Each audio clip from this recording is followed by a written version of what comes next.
This is it! The lost episode of SpongeBob I lost. I don't know what it means either. But I got what I came for.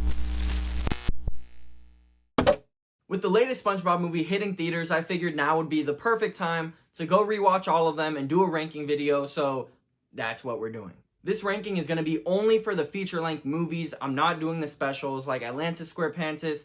That doesn't count here, but I will be doing the spin-off films. And just to make this clear, these are just my opinions. This is my personal list, so don't get super mad at me for whatever. And I'd love to hear what your list is. And lastly, I will be talking spoilers, so there's your warning. And let's get this thing started with the movie in last place, the SpongeBob movie, Sponge on the Run. In Sponge on the Run, we follow SpongeBob and Patrick as they travel to Atlantic City to rescue Gary the Snail. I remember being pretty hyped that a new SpongeBob movie was coming out. Then COVID happened, the release got all messed up, and I kind of just stopped following it until one day I saw it on Paramount Plus and I decided to put it on. And when I tell you I hated this movie the first time watching it, I really did. I did not think it was funny at all. I just thought it was random and stupid and not in a fun SpongeBob way. I also remember just being kind of bored, thinking it made no sense. I didn't even recognize these characters that I loved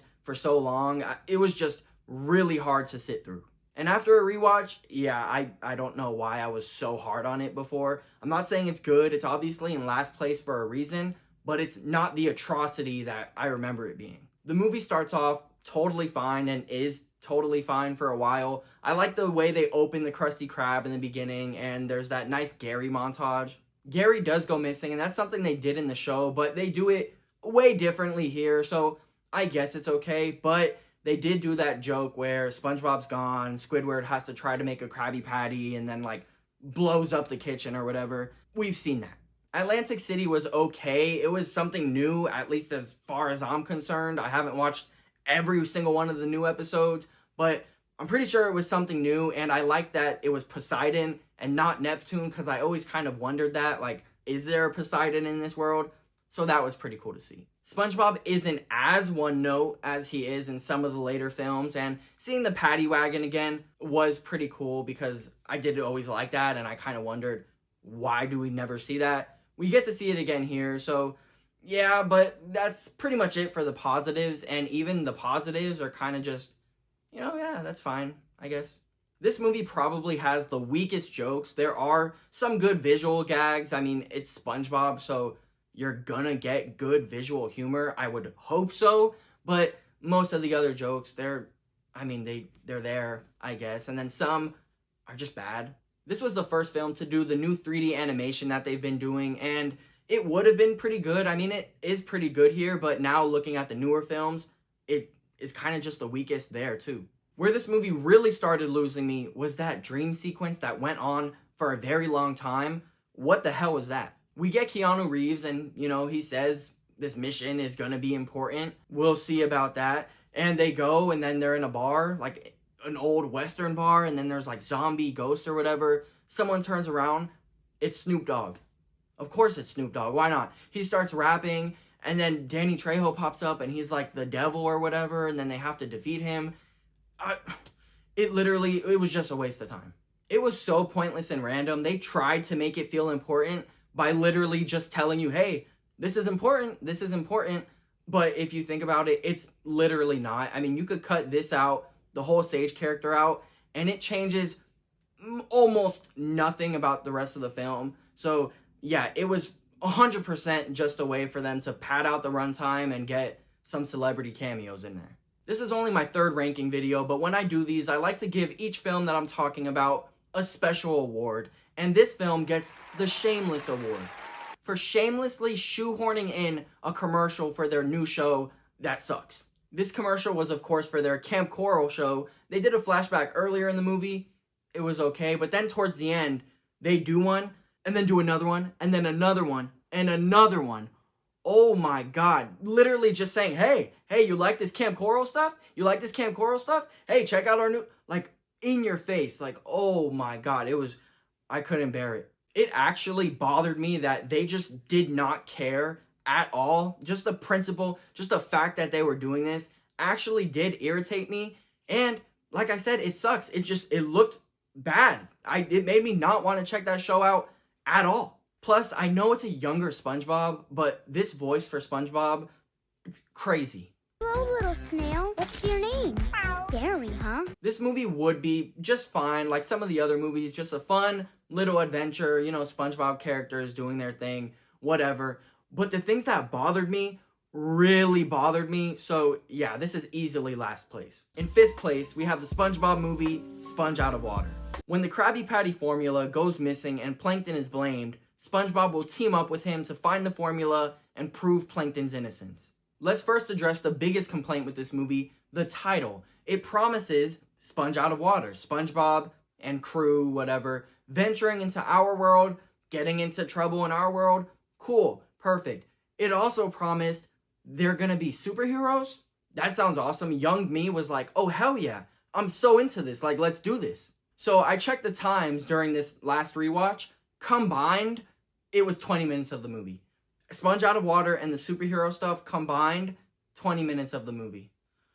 Oh my god. So yeah, right away, this movie does not live up to the expectations that they themselves set for the film. But I will say, those 20 minutes were really cool. I did really like them. They did some really fun stuff. I actually thought the action was pretty good, and so were the effects. It looks cartoony, obviously, but it's not trying to be like the Incredible Hulk and the Avengers. It's supposed to look cartoony, so I really liked the way that they looked. But the first hour of this film is such a drag. I actually remembered really liking this one, but besides that 20 minutes that I mentioned, yeah, it just did absolutely nothing for me. That first hour is so stretched out. There's not really a lot going on, and I don't want to say that I was bored, but I mean, it came pretty close. They really just did not have enough of a story here to fill the runtime, and it shows. Plus, back-to-back SpongeBob movies, the first one and then this one, where something goes missing, someone's framed, and they have to find something to clear the name of that other person. But yeah, that first hour, they're really just wasting time until they eventually get out of the water. And I assume it was probably a budget thing because, I mean, those effects were probably really expensive, and I doubt they were working with a huge budget. But just market the film differently, have a different title, and it'll at least solve the problem of setting false expectations or whatever. But either way, that first hour, like I said, just not good. Also, there's a song in here. I was watching the movie with my wife. She asked me to pause it, and then she just took a second, and she was like, this is the worst SpongeBob song ever. And honestly, she's probably not wrong. This movie actually did get a video game tie-in, and I haven't had the chance to play it yet, but from what I hear, it is not nearly as good as another movie tie-in game, but we'll talk about that one later. Sponge Out of Water gets the award for worst title for giving people the wrong expectations, but not only that, they also disappointed me as a child, and I can't stand for that. There aren't necessarily things I would say are bad in this movie, but because of that first hour, just like I said, being a drag, I just really did not enjoy watching this, and those last 20 minutes, even if they're awesome, were not enough to make up for that. So yeah, this was an easy 5th place. Numbers 4, 3, and 2 are incredibly close, and I could honestly see this positioning changing in the future, but for right now, this is what I went with. Number 4, Plankton the movie. When Karen finally has had enough of Plankton's cruelty, she'll set off on her own to try and take over the world. Plankton will have to team up with SpongeBob to earn back Karen's love and save everyone from Karen's wrath. Like I said, numbers 4, 3, and 2 are incredibly close. This really could have gone anyway, but yeah, I think Plankton the movie is a ton of fun. There's some really good action. They do some cool robot mech stuff, and it has some pretty good songs. The first half of this movie is a legit musical, and I'm not talking about like the first movie where there's a couple times where the characters sing a song. I mean, this movie, it's a musical, but then somewhere around like halfway through the movie, that just kind of goes away for some reason, and there isn't another song until the very end.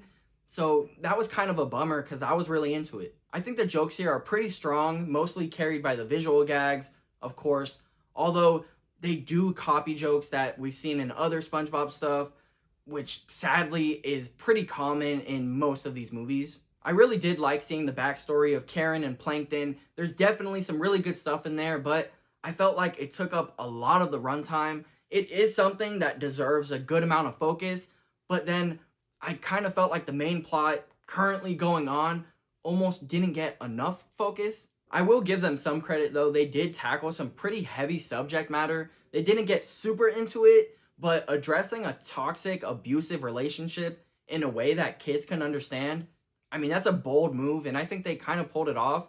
So props to them. For its award, Plankton the movie gets the Best Animation Award. For the flashback to Plankton leaving his family and after he gets the empathy chip, I mean, wow, just gorgeous animation. Not perfect, but for a Plankton spin-off movie, it's definitely pretty good, and I've enjoyed it both times I've watched it. And in what's probably a controversial third place, Saving Bikini Bottom, the Sandy Cheeks movie. When Bikini Bottom is suddenly scooped out of the ocean, it's up to SpongeBob and Sandy to find out what happened and bring everyone back home. Okay, this is the one where I feel like people are really not going to agree with me on, but hear me out. For one, it gets going very quickly and it does not stop, so I was engaged the whole time.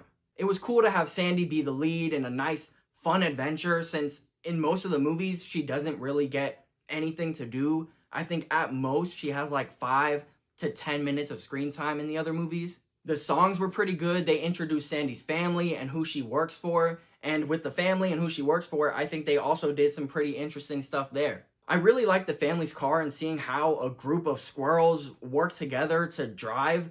I just thought that was interesting. And the villain's plan of taking the sea creatures and turning them into like these out of water pets so people could cuddle, it was definitely unique. There's a lot of action in here and I think it's handled very well. And there's some pretty good jokes in here. Plus they do some just really weird stuff and I just like seeing weird stuff, so that kind of gives it bonus points for me. Like when they flash back to Wanda Sykes' character's backstory or whatever, and they put her head on a little kid's body and they make her head huge, I just thought that was kind of funny. Or when her decapitated head gets swallowed by a fish and then comes back up and then her face in the fish's mouth, she becomes the fish. Really weird stuff. Definitely the type of thing that makes you wonder what the hell you're watching. But for me, at least, it was a fun, what the hell am I watching? I like weird stuff. What can I say? I know it sounds like I'm glazing, but this movie does have its issues. For one, it really does feel like a streaming movie more than any of the other films. And I can't really explain how, but I mean, it really just does. Most of the time, the humor just comes from them being dumb. Like, they're more campy than other SpongeBob stuff, like I said, with the fish and the head. Like, they're trying to be goofy, but then there's other times where it just seems like they're trying to have a good joke, and they kind of play it like, oh, this is funny, right? Not in, like, an ironic way, and it's just lame. And lastly, SpongeBob could be a bit much in this one. He's at, like, his highest level of just super energetic idiot who's just happy to be there. But he did at least get a couple of scenes where he did get to show a little bit more personality. It definitely has a lot of issues, and this is one where you could really pick it apart, and I understand why people don't like it, but it was also very entertaining, and I had a great time watching it, and I mean, what more can you ask for with a movie like this? I'm giving Saving Bikini Bottom the Sponge Out of Water award for being an actual Sponge Out of Water movie. They leave the water very early on and are out of the water for almost the whole runtime, so good on them. In second place, and I'm sure the suspense has been killing you, the SpongeBob movie, Search for SquarePants. So yeah, this is number 2. You always knew what number 1 was going to be. In the SpongeBob movie, Search for SquarePants, SpongeBob joins the Flying Dutchman's crew on an adventure to prove to himself and Mr. Krabs that he's a big guy now. But things change when he learns the Flying Dutchman had some other plans for him. This is, of course, the latest film, and I just did a full review on this one, so I'm not going to get as in-depth here. But for more, go check out that video. I'd really appreciate it. But let's get into it. Like the last 2 movies, I just think this is a fun, solid movie. There's good SpongeBob humor. Most of the jokes work, and if they don't, they're just kind of inoffensive. Like, okay, whatever, they're fine. I like the story here, having to complete those tasks in the underworld. It's cool learning more about the Flying Dutchman, and then, of course, seeing him as a real person. I thought that was all really cool stuff. It does borrow stuff that we've already seen before, so that does kind of suck. The big guy thing is literally just them wanting to be men, like in the first movie. There's the roller coaster thing, which of course has its own episode. It's a pretty big episode. And then the laughing at the face of danger is literally just the scary equals funny thing from the Halloween special. I think the 3D animation has peaked here. It's just gotten better and better. And I want to emphasize the 3D animation. I gave Plankton the award for the 2D animation in that film. But yeah, the 3D here, top notch. The marketing has been great. And now the new game that came out, Titans of the Tide, is going to have DLC inspired by the movie. I did an unboxing on this game, so go check that out if you're interested. And yeah, I'm talking about this game, but this still isn't the game that I was referencing earlier. I think it's kind of obvious what that game's going to be, but I did just want to mention this one real quick. Search for SquarePants gets the Backstab Award for recasting Brian Doyle Murray as the Flying Dutchman. I already said my thoughts on that in my full review, so once again, go check that out. But now, let's see what the best SpongeBob movie is. At number 1, the SpongeBob SquarePants movie. In here, Plankton frames Krabs for the theft of Neptune's crown. SpongeBob and Patrick have to venture out to retrieve the crown and prove Krabs' innocence, but while they are away, that allows Plankton to take control of Bikini Bottom. Will SpongeBob and Patrick get back in time to put a stop to this? Alright, obviously this was always going to be number 1. The other movies didn't even stand a chance. They could be fun or whatever, but this one I think is legit just really good. I was able to see this in a theater last year, and I'm so glad that I did. This movie is a true classic for a few generations now, and just endlessly quotable. The songs in here are great, but I'm not just talking about the original songs that the characters sing. The songs in the credits are also amazing. The way the movie ends, and then Ocean Man starts playing, peak cinema. Peak cinema. Also, the song Best Day Ever actually premiered here in the end credits, and then they did the Best Day Ever episode like a couple years later, so I just thought that was cool. This movie really does feel cinematic at times, and I'm not just saying that because there's characters that are literally watching this movie at a theater in the movie. That theater is amazing though, and I wish it existed. And also, it always surprises me seeing Ursula from the Spider-Man movies in here. I mean, what a year for her. She did Spider-Man 2 and the SpongeBob movie.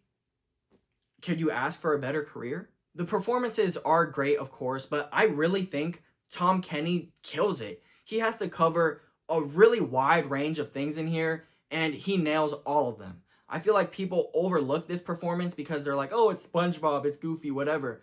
But, I mean, this guy, and I know people know he's talented, but, like, he's really talented. The visuals and the designs in here are top-notch. The monsters, Shell City, and the Cyclops, I love those old diver suits. The movie also just looks great in general. The animation is crisp, and I love when they change up the animation style like SpongeBob is known to do. Plus, some of the shots in here are actually just great shots. The story is also pretty strong here for fans of the franchise who finally get to see what it would be like if Plankton won, and the stakes feel real. This actually feels like a really evil plot, and like things are just in a bad state, and I think that's a pretty good achievement for a movie that's so goofy. Speaking of goofy goobers, I wish I could go there. I just want to eat a triple berry goober sunrise. Who doesn't? The humor in here is the best by far in any of the movies. All of the jokes are hits. This was originally going to be a series finale, but of course, Nickelodeon was not going to let this come to an end. But it does cap off peak SpongeBob perfectly. This movie gets the Lifetime Achievement Award for literally everything. It's just so perfect. This film also did the Burger King collab, which we just got in the latest movie as well. And I still have this. And yeah, I just kind of wanted an excuse to show that because I think it's cool, I guess. And last thing, because of this movie, we got one of the best movie tie-in games ever. When I was young, this legitimately challenged me. I mean, if you could find a way to play it, do it. And if you have played it, you already know it's peak. But yeah, those are my rankings and my thoughts on all of the SpongeBob movies. Let me know yours. And please subscribe. I talk about movies, TV, video games, and more. Or go watch some of my other stuff. I appreciate you watching. I will see you in the next one. Goodbye.